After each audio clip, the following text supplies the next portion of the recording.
Harbolnas masih jauh, Lebaran dan Hari Raya udah lewat. Tapi ada loh yang rajin courting sini, courting sana. Bukan di mall atau marketplace.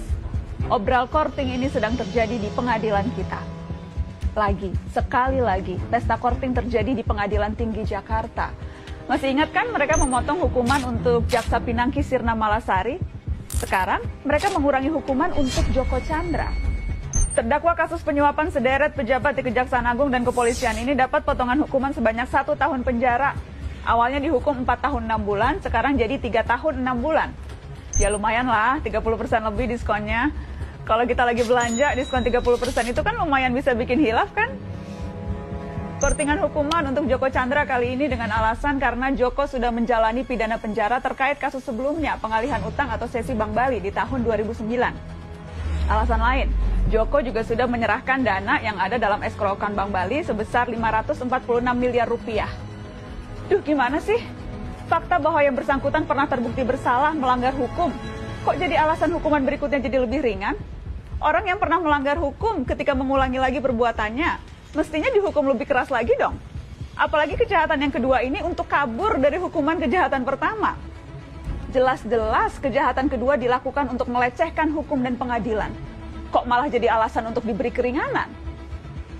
4 dari 5 hakim yang mengkorting hukuman Joko Chandra ini juga hakim yang memotong hukuman Jaksa Pinangki. Ladies and gentlemen, please welcome Muhammad Yusuf sebagai Hakim Ketua, Haryono, Singgih Budi Prakoso, dan Reni Halid sebagai Hakim Anggota. Keempatnya sama-sama mengkorting hukuman Pinangki dan Joko Chandra. Nah, kalau Joko Chandra dikorting 30%, Pinangki ini kortingannya malah 60%. Dari 10 tahun menjadi 4 tahun.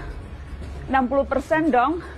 Kurang hilaf apa lagi coba kalau kita belanja diskonnya segitu. Satu hal lagi juga terungkap.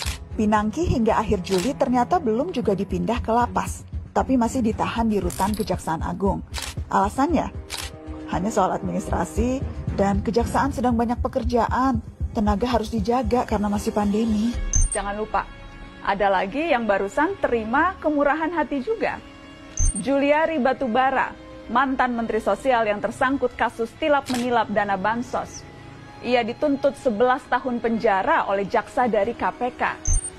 Korupsi di tengah pandemi loh. Kurang buas apa lagi coba? Perlu digarisbawahi, jaksa yang menuntut 11 tahun itu dari KPK.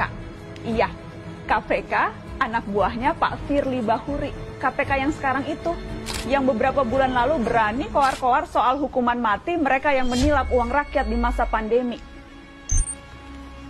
Penegakan hukum ini soal bobot, soal ukuran, juga soal kepantasan. Yang pegang kendali memang hanya beberapa, tapi kita bisa menilai seberapa impas dan pantas. Akil Mohtar, Ketua Mahkamah Konstitusi yang tersangkut suap pemilu kada, bisa dituntut seumur hidup.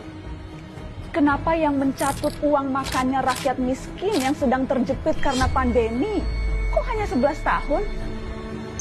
Repot ini, repot. Tujuan sanksi yang berat adalah memberi efek jera, agar kita semua siapapun itu ngeri dengan hukumannya, agar siapapun jadi berpikir ratusan kali sebelum berbuat jahat. Kalau hukumannya ringan, tuntutannya enteng, dan masih dikorting sampai 60% begitu, siapa yang kapok? Di mana-mana flash sale itu, diskonan itu, untuk mengundang orang datang dan belanja. Korting hukuman korupsi ini kan jadinya kayak undangan ya. Undangan untuk yuk, belanja yuk. Tapi belanjanya pakai uang rakyat, uang kita-kita juga. Kita lagi yang nombok. Rakyat lagi yang harus urunan lewat pajak, urunan subsidi. Dan ini beneran loh. Jadi, selama rentang 2001 sampai 2015, diperkirakan kerugian negara karena korupsi mencapai 203,9 triliun rupiah.